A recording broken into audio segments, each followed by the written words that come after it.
Well, hello. Welcome to the Nothing is Wasted podcast. I'm so grateful that you're joining me this week for, again, another great conversation.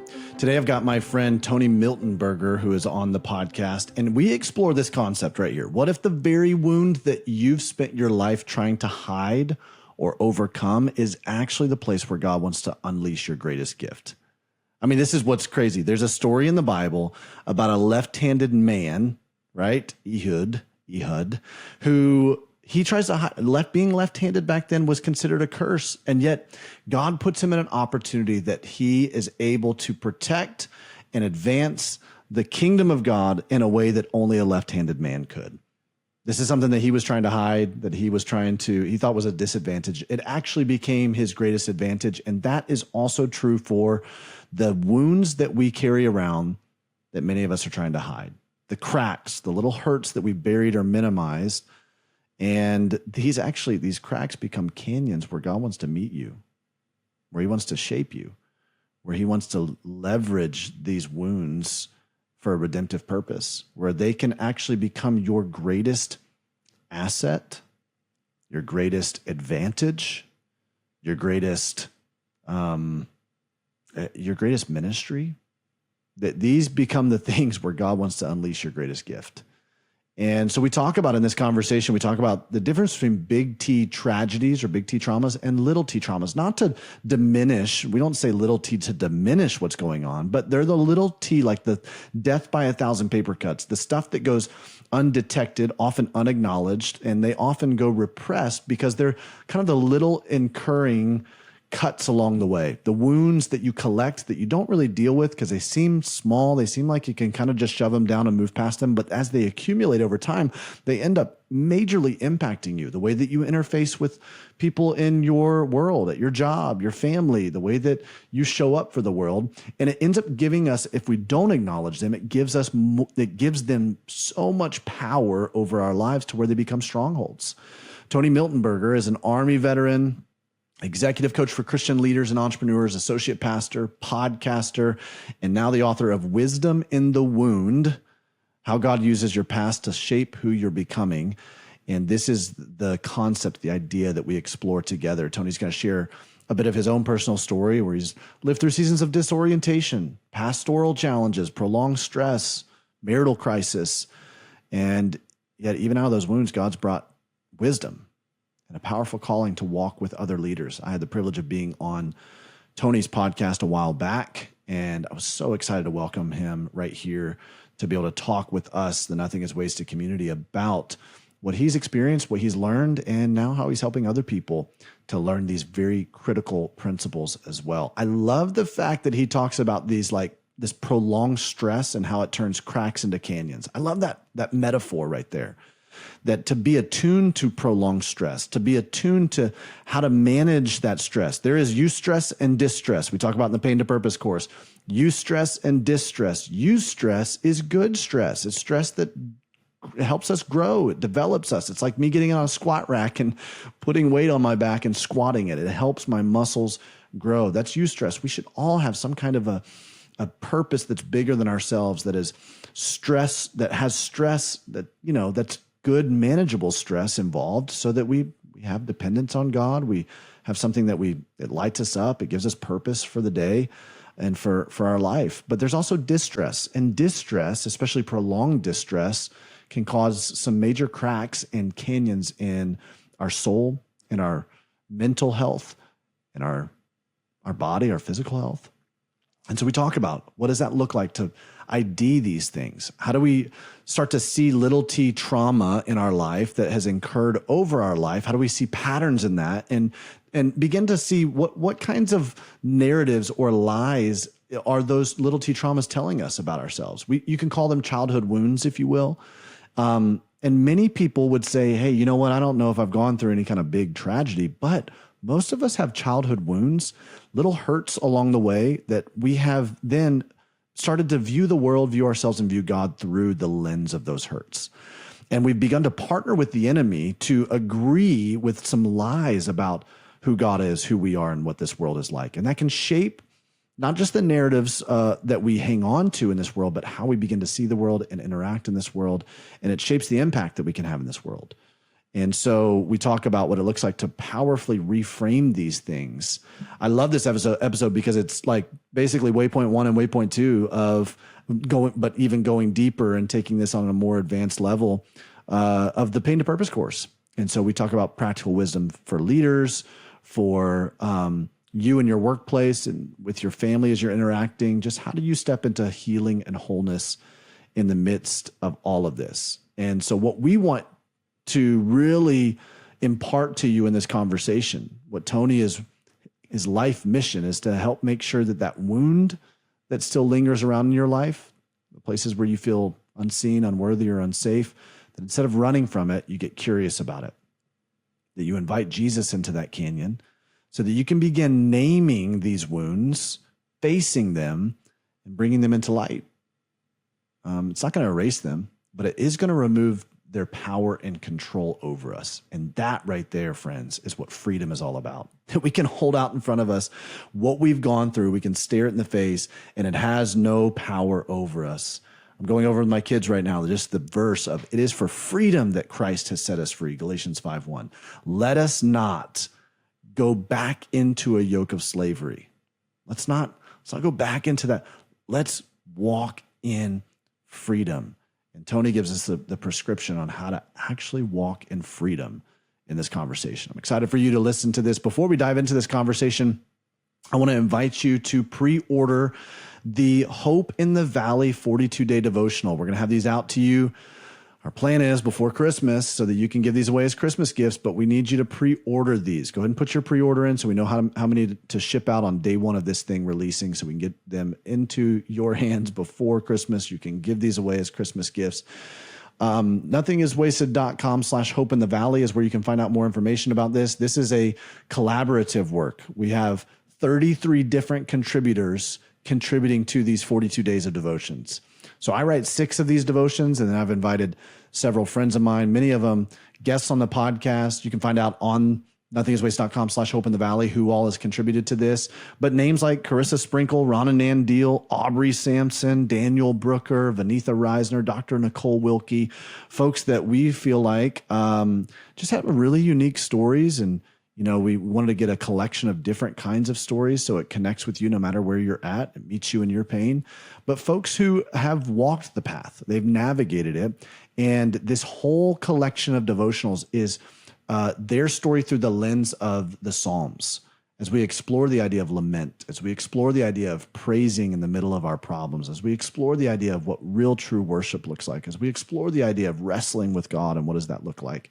And this is going to help you so much. I cannot wait for you to get your hands on this. It's a beautiful piece of work and extremely well written. I can say that because most of it was written by other people. And so I can unapologetically say that it is extremely well written. You'll want to make sure that you pick up a copy for yourself, for your friends, for your loved ones. Hope in the Valley. Nothingiswasted.com/hope in the valley. Also, I don't think we have another one until next year, but go ahead and jump on the wait list. Get registered for the next 5 steps to taking back your story, no matter what you've gone through.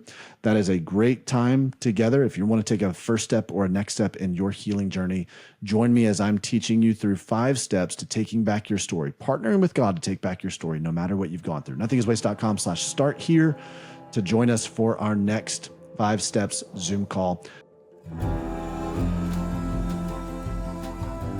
Tony, it's so great to have you on the Nothing is Wasted podcast. Thanks for joining me. Thank you so much for the invitation. I'm excited to be here today. Oh man, I'm really excited. Even just a little bit of before we jumped on, just kind of hearing a little bit about what you do and a little more of your life and your story and just feeling this kindred spirit, this connection around some of the things you're doing. Life, the common denominator of life is pain. Yeah. And so you have experienced quite a bit. And now the work that you're doing, this book that you're coming out with is just a testimony to how God has shown up in that. Before we dive into everything, just tell us a little bit about yourself. Tell us what you do, who you are, where you live, what does life look like for you? Yeah, I live in Dayton, Ohio, the birthplace of aviation, Orville and Wilbur, if you didn't know, and married to my high school sweetheart. It'll be 23 years coming up in February. We have 3 amazing kids, 2 boys and a princess. When my princess was born, Connor, Caleb, and Shiloh. When Shiloh was born, I pulled the boys aside. I said, "Hey, boys, whatever you do, protect your sister. Protect your sister." She got to be about 8, and I pulled them back aside, and I was like, "Protect yourself. I got nothing for you. I don't know what to tell you about that." She's a warrior princess. And professionally, I get to do executive coaching for Christian executives and entrepreneurs. I'm the part-time associate pastor of disciple making at Centerville Grace Church, where I get to serve underneath the incredible Dave Holmes. And I just love Jesus and love podcasting and writing. So I get to do all those things. The Lord has been so generous with the life that I get to live. I'm also an Army veteran for 14 years, and my son is currently just finished his first year at the Naval Academy. So for the first time in my life, I've said, "Go Navy, beat Army." Yeah. It's hard. It's been difficult. That's got to feel like a dissonance for you. My goodness. Yeah, but the Navy saved me $150,000 in college education. So go Navy. There you go. Yes, money will talk and shifting your allegiances for sure. Oh, that's amazing. Well, thank you so much for your service, Tony. The executive coaching, we talk a lot about purpose work and how it's often through our own stories, our own journeys that lead us to kind of this convergence of purpose. I'm curious what really led you to this place of coaching other people, helping other people in this space. So I love the local church, and I was a lead pastor for 7 years here locally, and the Lord did a lot of great things in that time period. And the denomination I was a part of was really struggling with some theological doctrine. And it just became cumbersome, right? It became political and cumbersome because, of course, everything's broken. It's nobody's fault, but it's just the reality. And what ended up happening is the Lord just kept putting these executives in front of me who said, Tony, I just want more peace in my life. I want more understanding of what it means to follow Jesus. And so I was discipling and working with all of these guys. And one of them looked at me and said, "Tony, why don't you charge me for this?" And I said, "Mike, I've never charged anyone for this." Yeah, you're coming from a pastoral mindset. Right, you're like, right. I'm just pastoring you, man. I'm just doing the thing, right?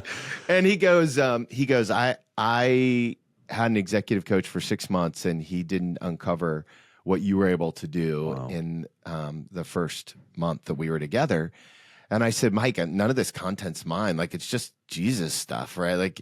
And he said, "Tony, that the ability to be a good coach is not about the content, but it's about the connection." Wow. And so I said, okay. And so I kind of put together this survey of hey, what do Christian executives and entrepreneurs look for? What do they need? I sent it out to my network. He sent it out to his network. And that week I had 2 clients. It was just bam, bam kind of God thing. And next thing you know, what I realized is I could do a lot of ministry without being attached to a building or being full-time as a lead pastor. And I love the local church, and that's why we're still connected to one and all of that stuff. But it's the opportunity to do deep ministry with incredible leaders, I just couldn't pass it up. Yeah, that's interesting that when I stepped away from being a senior pastor as well, I felt on some level I was able to connect with others in a way that being a senior pastor wouldn't allow me to. And that's not to diminish the role of a senior pastor by any means. It's the part of the body of Christ, right? Everyone has a different vein and lane that they're running in that really we need everybody together. But I'm curious, what did you find what was the differentiator there? Why did that seem like such a difference for you in being able to create some of these environments for people to really get open and honest with you? So I would say this, right? One of the realities that come with the way that we do North American church is that there are these buildings, bishops, and budgets. Right. And so there's this idea that the building is the church. And of course, you know this already, the ecclesia, the Greek, the called out people of God. Well, when we got rid of the building, that became one less inhibitor. When we got rid of the budget, that became one less inhibitor. And when we got rid of the theological, political landscape that is needed in some areas, but is also can be a hindrance in others, that was also once we got rid of all of that, then it just came down to the brass tacks. And then here's the other thing that's really interesting, and I hope I don't offend anybody with this, but a lot of people who are going to church today are going to church to watch Jesus, not to follow Jesus. Wow. And so we've created a culture of consumerism. However, when you decide to be financially engaged with someone for the purposes of gaining peace in your life while also understanding that I'm going to grow closer to Christ, the level of engagement goes through the roof. Right. Right. And so if you're paying me to walk with you as you walk with Christ so that your business and your family can be changed for generations, guess what? You do the homework. Yeah. Right. You do the homework. You're invested. It's like, I've had different trainers and coaches in my own life. When I pay someone to show up at the gym, that extra rep matters a little bit more. Yeah, it really does. It just I'm going to does. make sure I show up. But Dave Ramsey says, if you pay attention. You know? And so now I tithe my week in free coaching for people, and I have different rates. Like I have a for-profit rate, I have a non-for-profit rate, and I have a friend and family rate. And the friend and family rate is whatever amount you want to pay that prevents you from canceling the meeting. Because people, when you work for a church, people are really quick to go, oh, it'll be fine if I cancel. Yeah. And they kind of underestimate the importance of time because, God's time is perfect and all of the cliches that kind of go with some cultural theology. And so that's kind of been my experience. I don't know. What about you? How did you notice the transition different? Well, yeah, certainly. I think that there were times that, I don't lead with being a pastor anymore. People inevitably, the second question that people ask you is, all right, well, what's your name? And then what do you do? Right. And for a while after stepping away from being a pastor, I had an identity crisis because I'm like, what do? I don't even know how to qualify this with some kind of a label or a term, right? I could call myself a podcaster. I could call myself a executive director of a nonprofit. I could call myself a coach. I could whatever. But it's like, how do you put this in a bucket? It was a lot easier with pastor. But I noticed that if I didn't lead with pastor, that the conversation seemed a lot more genuine. Yeah. And it reminded me of back when I was just a college baseball player doing ministry with the guys before, it was just, they could be honest and real. But for whatever reason, when you have the mantle of a pastor, sometimes people begin to put on this pretense. You can't really cut through some of that guard that they have around their heart. And so I'm sure that's what's making you such an effective coach now as well. And you alluded to this idea of people were, especially these executives, were searching for peace. And it's funny that the whole world, you look at the fruit of the Spirit, the whole world is looking for love, joy, peace, patience, but they're trying to go after that fruit and grab it off a tree rather than grow it. Yeah. The peace actually comes from something deeper. And you're helping these executives uncover that. And a lot of it has to do with addressing their wounds, which is why you wrote this book, Wisdom in the Wound. Talk to me about that a little bit. Where did you discover that? Yeah. And how has that been an effective approach to help all of us to start to befriend some of these areas that we want to just suppress or push aside? So one of the things that happened in 2020 is the world shifted. And as a result of that, my wife and I got to go on a lot more walks together, which was wonderful. And we were on the second walk of a day when I looked at her and I was like, babe, I've been here before. And she was like, yeah, we were here this morning. And I was like, no, emotionally, I've been here before. And in 2004 to 2005, I was deployed to Kuwait in support of Operation Iraqi Freedom. And every day felt like the same. And it was prolonged stress, right? That's this idea of prolonged stress. Right. And one of the things that just became really apparent to me is that prolonged stress in our lives turns cracks into canyons. And so we all have cracks in our life. We all have these spaces in our life that we don't love. But under prolonged stress, it blows it up into a canyon. Now, you can ignore a crack, but you could also get lost in a canyon. But the advantage to a canyon is that if you do it well, you can explore it so that it no longer becomes scary. And we saw this in the U.S., right? The racial tension in America turned that crack, which was an admitted crack in our culture, to a giant canyon. And we, if we were a little bit of a healthier country, we would have explored that even more, right? But for each and every one of us, that's kind of how it came up. And so I was meeting with my counselor on a regular basis, and we started kind of exploring this idea about what are some of the cracks in our life, what are some of these events in our life that shape us, and really began to explore the idea of little t trauma. Now, little t trauma is theologically, we would call it like the epistemic consequence of sin. Like, hey, everyone's willing to admit the world is broken, but we don't often talk about what that brokenness actually looks like in the world. Right? Like, oh, the world's broken. But what does that mean for Davey on a Tuesday in June? Right? Like, and what does that mean for Tony? And what does that mean for everyone? And so one of the things that I really began to see as I coached and counseled more people is that somewhere between the ages of 4 and 12, most of us, if not all of us, are wounded. And that wound is just a brokenness in the world. It's little t trauma. Right. And so it's nobody's fault. It's not malicious, and it's real. And it becomes a lens at which we look through life. So, for example, because I know this can be hard to put handles on, my parents had unplanned twins when I was 4. And so nobody's fault. My brother and sister are wonderful. I wouldn't not want them in the world with me. But in that moment, I went from the youngest to the middle. And not only was I the middle, but I was the middle with unplanned twins. And so my parents were rightfully so doing the very best they can to hold everything together. They were surviving. Yep. Yeah. And so in that moment, I felt like I wasn't seen, like I didn't matter anymore. And unfortunately, I carried that. Then my parents would end up getting divorced, and that becomes big T trauma, which only magnifies the pain. Right. And there's a narrative now in my mind that says, gosh, I'm not seen. I don't matter. And that becomes the wound at which I look through the world. And so a lot of the choices that I made, probably being a pastor, podcasting, writing, all the things that I do now are probably, you can trace all of that emotional stuff back to that one little wound, which is a lens. Now, here's the crazy part. And I know that your audience knows this. God is such a good redeemer that on the other side of our wound is our greatest gift.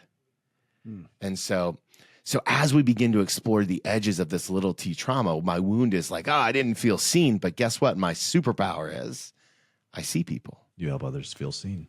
Yeah. Yeah. And so that's the essence. Now, as leaders, and this is where it gets crazy, and I'm sure you've experienced this, Davey, too, is like, as leaders, we have emotional reactions. Right. And those emotional reactions, they come with a certain level of emotional intensity. Right. And so one of the things that we did is we kind of created this idea of the emotional intensity scale. On a scale from 1 to 10, anytime you spike above a 6, it's almost always more about you than it is the other person. If I'm driving down 70, heading to Indy to hang out with you, somebody cuts me off and I decide to tell them that they're number 1 and I yell at them and I'm losing my mind as if they purposely got up this morning to ruin my day. Wow. They bumped up against my wound. Yep. Right. And what's my wound? I don't feel seen. And so when somebody cuts me off, that's a perfect example. But here's where we also lose it is like, emotional intensity could also work on the positive side, right? So I have 2 boys who both play football, middle linebackers, or what we raise in this house. If one of them takes a pick 6, takes it to the house, scores a touchdown, and I go full-blown Midwestern dad on the sideline, I'm high-fiving people, I'm chest bumping strangers, I'm screaming at the top of my lungs. In that moment, I've made it more about me than I did about them. Wow. And it all ties back to that same little t trauma. And what I've learned, and really God has been so generous to kind of give some words around, is that the greatest leaders in the world, they don't have an absence of wounding, but rather they have an intimacy with the wound, so that the wound no longer scares them to making a reaction that could hurt others. An intimacy with the wound, which is very scary. Yes. Because it means you've got to face it. You've got to acknowledge it. You've got to become aware of it. You've got to do some exploration. As you said earlier, you've got to get curious in this canyon. What does that entail? Like, how do you actually begin to get intimate with the wound? So the first thing that I recommend to people when they have an emotional spike is to start wrestling with the question, when is the first time in my life that I felt this way? Mm. Because if you can begin to trace it back to the origin story of that feeling, and the greater the power that the feeling has, it generally means that it's the younger that you first experienced it. Yeah. So if you're like, man, this thing is like, whoo, it just gets me hot, right? Like you might be able to trace that back to 4 or 5 or 6. Yeah. You know, and typically that's where I encourage people to start, right? Is like, when is the first time in my life that I felt this feeling? And then kind of that second step is to ask the people in your life, what's my greatest gift? Like, what do I do that is so special, that makes me special about me? Because if we're going to believe that God redeems our wounds, then we can start to look at our gift as a way to reverse engineer the wound itself. And so, you know, if you can go to that tight-knit group of people in your life and say, hey, what do I do that's really me, that's really unique, that's really special? And maybe they can say, well, you're very responsible. You have this ability to just hold things that other people can't hold. Well, then maybe your wound is that you grew up in what felt like chaos. And so holding things becomes really important. Yeah. Right. And so you can really start to reverse engineer that. And the more time that you can spend in your feelings, the better familiarity you're going to have with it. And like, I wish I could tell you that through all of this work, I don't have emotional reactions anymore, but it's just not true. Like last week, somebody emailed me. I'm the president of the Athletic Boosters because I'm glutton for punishment. Yeah, I was going to say that. It always sounds like a good idea, right? It We get involved at this sounds level, and then and so I've got some experience with nonprofits, so we're making some changes to just make us more legal. And man, you would have thought that I was taking kids away from their moms, right? Like, and so somebody sent me this email, and it bumped up against every wound that I had. And the only thing I could do in those moments is feel my feelings, acknowledge that they're real. Don't put judgment on them, because a lot of times we want to judge feelings as good or bad. Right. And then in that process, we really get to like understand, like, I just need to calm down. I need to feel it until it's not a 6 anymore. Yeah. And so 3 days later, I emailed them back, like when I was back to like a normal 2 or 3, where I'm just operating in my normal kind of homeostasis. I love this concept. It's this concept that you're talking about right now. It has revolutionized, just in the past 6 months, my marriage. Wow. Because we had some guests several months ago on the podcast, Ron and Ann Deal, that talk about the mindful marriage and just the idea of becoming more mindful about your responses and like, what is that triggering? And so what you're talking about is so helpful, because it has forced me to go, what? Wait a minute, why am I feeling this way? Hold on, what's going on here? Yeah. And really, the only person I can control is myself. And I can become more curious about why I'm feeling this, and then kind of get underneath all of that and go, okay, well, this is more about me than it is about the person that I'm in this either, discussion with, altercation with, whatever, you name the extreme of it. But it really is, it revolutionizes just about every area of your life and leadership. One of the things that I say a lot is that you're 100% responsible for how you think, feel, and act. Right? And so if you're 100% responsible for how you think, feel, and act, if we're not going to be a victim to our feelings, then that means that when you're upset, it's because you want to be upset and you're doing it on purpose. Yeah. And when you add that on purpose part, it's like a little, but the idea is just really simple, is that I'm not a victim. My wife has no capacity to make me angry, happy, or sad, right? However, I can choose to feel angry, happy, or sad, and then that will force the way that I interact with her or anyone that I'm leading, right? Like, I'm not a victim to my calendar. I'm not a victim to my life. I get to choose all these things. Right. And when I own it, then I get to be the victor instead of the victim. And I think that's a powerful disposition that we can take. And you begin to understand that marriage is really just two broken people who've got a whole bunch of wounds that are constantly bumping up against each other. It gets a little crazy. Yeah. Yeah.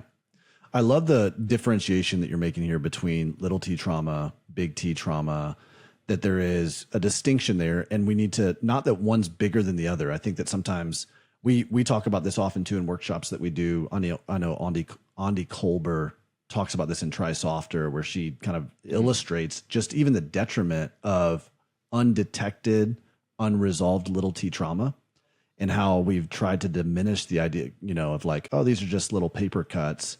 The problem is those paper cuts compounded over time form, if we're going to borrow the metaphor, sepsis, and that's going to kill you just as easily from a spiritual, emotional, mental standpoint as a big T tragedy.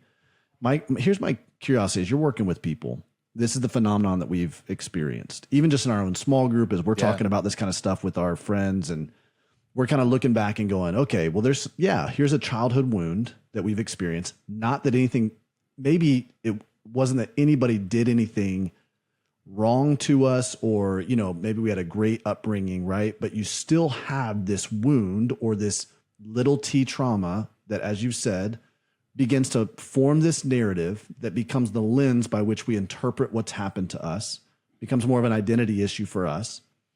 How do you begin to explore these things? And maybe even, do you advise people to go back and revisit these things with their parents, with their, in some of this past? Because one of the things we've noticed is that if you begin to talk about these things with maybe your parents, even, that it can be it can be a bit of a powder keg, because sometimes you can be like, well, you had a great childhood, you had a great upbringing, like, what, we didn't do anything wrong, or they begin to take it personally. So even intergenerationally, as you're exploring this, is that good practice? How do you navigate those situations? How do you repair some of those wounds if it wasn't necessarily a malicious thing? I'm curious about your thoughts on that. Yeah. So, as I was working on this writing, I needed to go to my parents and let them know that I was going to write about them, kind of. Right. And so it really formed some really interesting conversations. I also talk about my son in there. So I had the opportunity to talk to my son about his wounds, my 19-year-old. And so there are two interesting things there. One is your ability to talk about this is with your parents or your children is directly proportional to the idea of how healthy they are or aren't to handle the conversation. Right. And so if you're talking with someone who's like, that that they're going to own it no matter what happens, like, you can tell someone that, hey, you don't have to own this. Yeah. Like, you didn't do this to me. It's just a reality of it. Yeah. And some people will be okay with that. And other people will be like, defensive. I didn't ruin your life. Yeah. And I'm like, I'm not saying you ruined my life. I'm not even trying to fight about this. It's like, hey, this is my experience growing up. My experiences, I didn't feel like I was seen. And so, my parents' version of this story is that they did everything they could to love me and to be there for me. And I believe their version. I believe it. Like, I know that there's not a bone in their body that says that they don't love me. Right. I also believe my version. Right. And so it's a both and, it's not an either or. And so this is this idea of like judgment, like, oh, one's right and one's wrong. Right. And I think this as well as I do, is that in the land of emotion, there is no right or wrong. It just kind of is. It doesn't, feelings it doesn't really have to be polarizing in that sense. Yeah. And so feelings are decision points. They're not decision makers. And so trying to get leaders to not make emotional decisions is part of the work that I do, because if you can slow down, you can be like, oh, there's a point, there's a point, there's a point. Now let me also take this scorecard and data and actually make a really informed decision. Right. And so, when I had the conversation with my 19-year-old, he was trapped in the car at the time, because that's the best time to talk to 19-year-old young men. And so I was like, initiate another piece of data for you of a childhood trauma. Here you go. I'm trapping you in the car. I said, son, I'm working on this book about wounds, and I have some thoughts about what I think that your wounds are. I would be really curious. And he was like, I don't know. And then I just kept asking questions. And eventually we got to this place where he said, I felt really pressured as a kid. And I was like, oh, that's fascinating. And I talked to my wife and I, Karen is her name, and Karen and I were talking about it, and we never felt like we pressured him. Yeah. But what we did do is I became a lead pastor when he was 8 years old. I moved into a house that was owned by the church called a parsonage. And I said, hey, son, it's really important that I do well here. I need you to stand here and be quiet. And again, not maliciously, like it was absolutely the only thing I knew to do at the time. Exactly. Right. But somewhere along the way, what he heard was performance equals Yeah. love, Yeah. right? Performance equals love. And so now get to his senior year and he's working on college applications. And every time I ask him about it, his response was the same. Stop pressuring me. Right. He like bumping up against his wound. I'm like, dude, I don't even know why you're yelling. I'm just asking about your application. Right. And he's like, it just feels like it's so much. And that's okay. Right. Like he's allowed to feel that way. It doesn't mean that I shouldn't ask. It doesn't, it just kind of is in that thing. And now his giftedness, though, is he's incredibly responsible. Like he gets it. Like he can hold things really well. That's why he's performing at a high level at a leadership school, right? Like it's just the way he's wired, it just works for it, So it's when you decide that you want to engage in this conversation, it really, a lot of it depends on the emotional maturity of the person on the other side of the dialogue. Yeah. Yeah. You almost have to ask the question, is this going to be helpful? Is this going to help us to make progress, repair wounds? Part of this is what you're talking about with this, just the disrepair or the fallen nature of this world. Yes. That this is not necessarily, we talk about, and we have a course called Pain to Purpose, and we talk about the 4 perpetrators of pain. That the first one is your own sinful emotion or your own sinful choices. The second one is other people's sinful choices. The third one is that we live in a fallen and broken world. And the fourth one is spiritual attack. Those are kind of the 3 buckets of causation of pain and evil in this world. And that idea of just the fallen and broken world is, it helps us to make sense of and assign meaning to some of these times where it wasn't anybody's malicious or volitional action that was done to us, but it was just by virtue of kind of the fracture in our own soul that is causing us to interpret certain things in a certain way and create a narrative around it. And so what that tells us is that our parents, as loving as they can be, our counselor and our therapist, as helpful as they can be, our coach, even as inspiring as they can be, they can't actually be the one to fully repair our heart. That ultimately Jesus is the one that fully repairs our heart, and these others can act as guides to do that. And Jesus often uses other people to do that. But at the end of the day, it makes us go, oh, okay, the true solution to the brokenness of this world in me is Jesus. Right. And it's, and here's the thing. I think sometimes too, we have this, and I don't know how you guys approach it, but I've always thought like this idea of repair doesn't mean absence. Like it doesn't go away, right? The wound and my brokenness is still there, right? Like, hey, it's still there. It just doesn't have control over me anymore because of Jesus. Yep. Right. And so what Jesus does, like one of the things I teach on when it comes to sin is sin at its core is separation. So sin separates us from Christ, right? And in that separation, there's always a consequence. There can be no sin in the world without consequence. Now, sometimes that consequence is immediate. Sometimes it's generational. Yeah. Sometimes it's it doesn't even fall on the person who sinned. Sometimes it falls on other things, right? Yeah. There's always a consequence for sin. And we don't get to know what that consequence is always. But through Christ, we get to close the gap that sin creates. And so we're fallen. We live in a broken, fallen world. There's natural separation from where God is and where I am. But through Christ, I can have that gap repaired. And in that repairing, I still have to be aware that at one point in time it was broken and it's sensitive. Yeah. Right. And that idea is how we lean into this. Like, I don't actually believe that your wound will ever go away.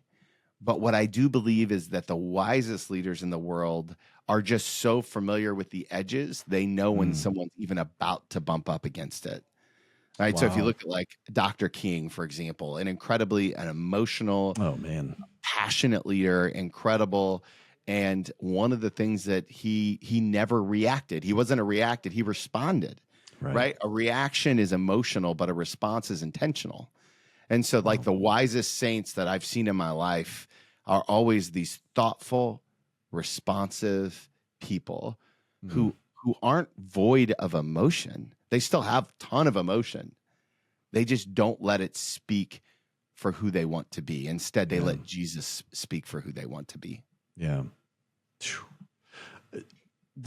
The challenge for leaders by nature typically are pretty, you could name whatever you want to, right? They're headstrong, they're resilient, they bust through barriers. It's part of what gives them their superpower. Of course. To build things and to not let something discourage them easily. And so what you can end up doing is kind of making awareness, self-awareness, sensitivity to these things become mutually exclusive to that, not realizing that those two things can be really combined. What have you found as the most difficult thing about kind of cracking into a leader's heart and mind and helping them to become more self-aware, become more mindful of these things? The hardest thing, I think, is to understand that it's all connected. Because so many of the leaders that I work with are compartmentalized. Oh, I've got work, I've got home, Right. I've got Jesus, I've got all these things. And so one of the things that I tell leaders all the time is that if you're not dedicated to your disciplines, you'll be destroyed by your distractions. Right? And so if you want to be emotionally healthy, it actually starts before you're in emotional crisis. It starts in your morning routine. It starts in your workout. It starts in the things that ground you.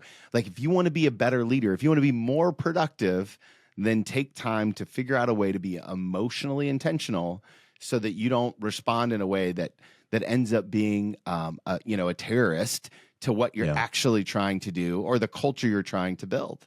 Yeah. Like people don't leave companies with great leaders. They leave companies who have horrible leaders. Yeah. And so that turnover costs you time and money. And like I've never met a leader who woke up and said, man, today's the day that I want to ruin my marriage. Yeah. But what we do is we get distracted by profit and margin. We get distracted by that little extra work call. We get distracted.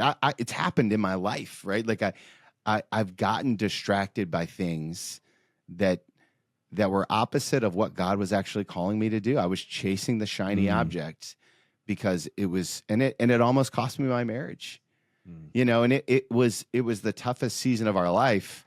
And also from it, we gained new disciplines that keep us now in a much closer, intimate proximity to each other as a married couple. Wow.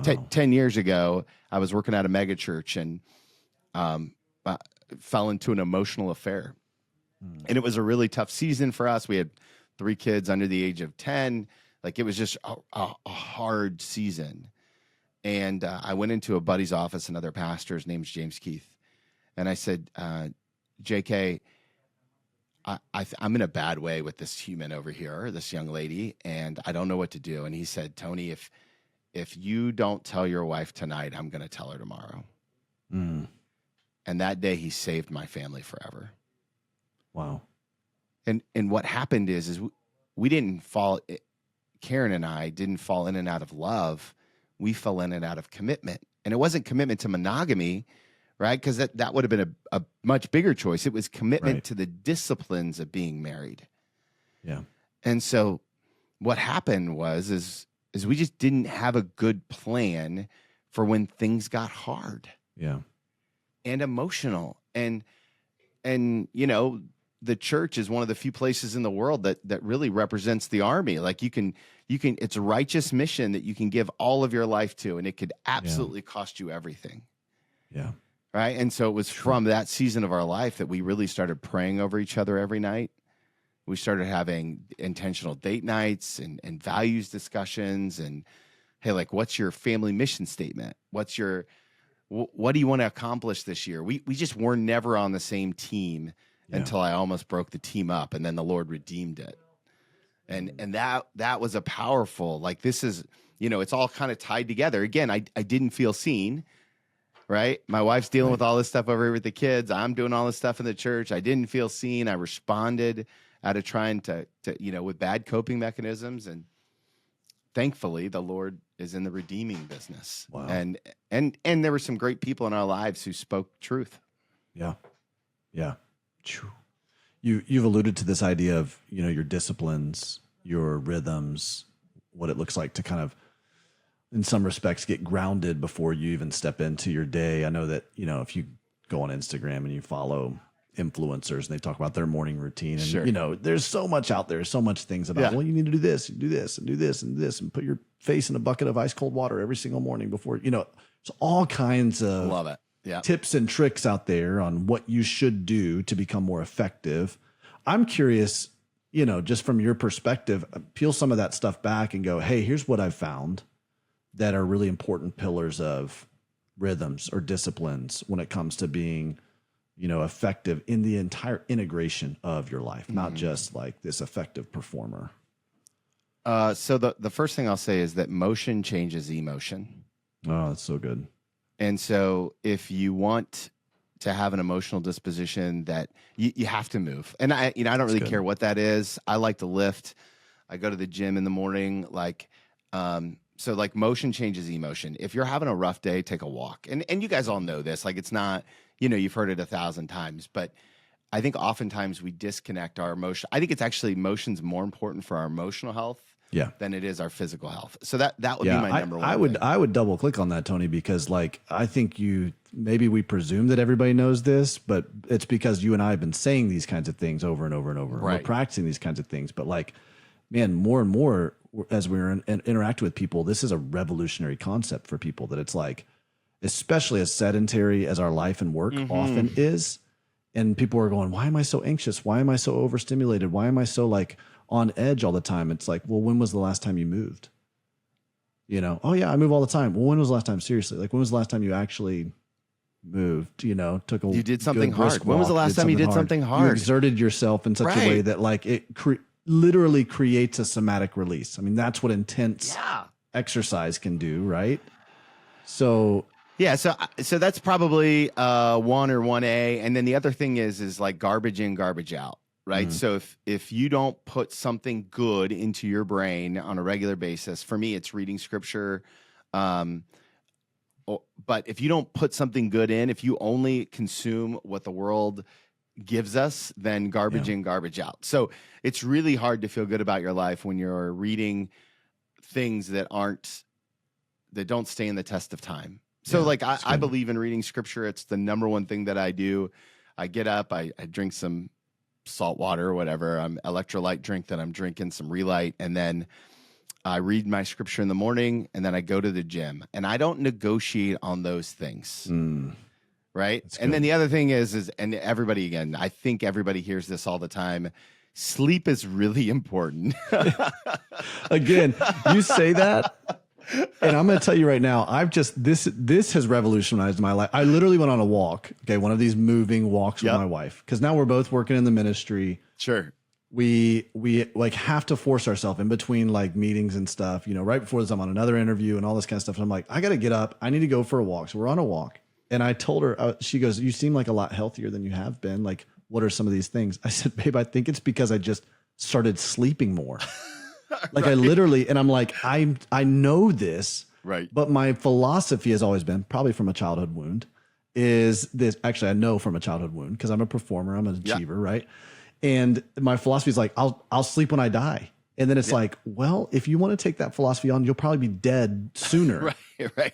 Because sleep is probably the most basic and important building block of being a healthy human being. So I started tracking it, right? And I use the Apple Watch, and I just realized that if I can get 7 to 8 hours of sleep a day, I'm a better human. Like I'm less reactive. I'm a better husband. I'm a better father. I'm a better coach. And you know, I work in a world where I listen to a lot of people share heavy stuff. Yeah. And so you have to be alert for that stuff. And so in the 12-step community, we always say if it's a HALT scenario, HALT, hungry, angry, lonely, tired. Oh, right? Wow. You're not qualified to make a decision when you're hungry, angry, lonely, tired. And so HALT and just evaluate what's going on. But so, you know, those are probably my 3 main ones that when I'm working with executives or leaders, entrepreneurs, I'm always like, hey, how are you sleeping? What are you reading? And how are you moving your body? And if you can begin to work on those things, then you've already got some wins before the day even started. Yeah. You know, it goes back to that old speech about making your bed, right? And I'm for that, but I'm also for like, hey, get good sleep. you know, work out, read something really good, like, you know, and then you can begin to kind of like, what does the optimization look like? Like again, I was in the Army for a long time, so a lot of my body hurts often. And so we got a sauna this year. And so it's just one of those things where I'm going to go in the sauna and I'm going to read a book and I'm just going to sweat it out. And it helped. It seems to help right now. That's is it, you know, for everyone? I don't know. Like, I don't know if it's for you. I know those first three things, sleep, movement, and reading, that is for everyone, no matter what. After that, just tinker with it, have fun, try to figure out, like, you know, what are your values? You know, what are your core 4 values? Is first thing I do with every client. And then how do you live those values out? So for me, I would say it's faithful, grateful, generous, and movement. Those are my 4 values. And so, but I've given a scorecard to each one of those values so that I can evaluate if I'm actually living it out. Because if left to my own devices, I'll talk myself out of really good accountability. Wow. And so put it on paper and then just tinker with it and change it and you know, and leave the shame and judgment off of it, because it's not going to serve you well. Yeah. Wow. I love it. It's very simple. It's very foundational. Yeah. It's just these 3 pillars right here. And then from there, like, if you want to go off into some more complex nuances and figure out what might work for you that is within these 3 foundational things, this is great. But I love that. I love that. What, you know, again, some people maybe feel really averse to or frightened by, like afraid to kind of go back and discover, get curious about some of their childhood wounds. Some people have, I mean, many people listening to this, that they have some very real trauma that's taken place in their past that they may not even remember. Honestly, it's been suppressed. And so as you start to go and explore that stuff, things kind of get drawn out. How would you advise somebody who's like, hey, I'm terrified. I would much rather just kind of bury it and just let the past be the past and not really explore that. How would you encourage them or challenge them to begin taking steps in that way? What are some ways that maybe they can, if they feel frightened by it, have some another guide or something to help facilitate that? So, you know, one of my core beliefs is that if you don't deal with your emotions, eventually your emotions will deal with you. Yeah. And so, so the first thing is like, hey, I know it's scary, but if you don't begin to lean into it, it will eventually come up when you don't want it to. That's and right. I recently met with a gentleman who's in his late 70s, and he called me. He said, Tony, I can't stop crying. And he's like, every time I talk to my kids, I cry. Every time I talk to my grandkids, he goes, now I'm talking to employees as an owner of a company. He's like, I'm still crying. Wow. And the truth is, we just started to unpack the idea, like he just hadn't dealt with his emotions for so long that the manifestation of that is just tears for him all the time. Now that may not be true for you, but what I'll say is that in the scariness, the best thing to do is to not walk alone. Yeah. You know, there's a reason why Jesus sent out the disciples in pairs, you know, because it's just a little safer. Yeah. And so find a friend, find a coach. I've had the same counselor for 10 years. And I go see him once a month, whether I need to or not. Right. It's just a little checkup from the neck up. And nowadays with the online model of counseling, which has become so prevalent, people I know a lot of people say they're against it. But what I will say is that for an initial meeting, it's a lot less scary. Yeah. It may take a little longer to get to the core stuff because you lose some of that humanity in the mix. Right.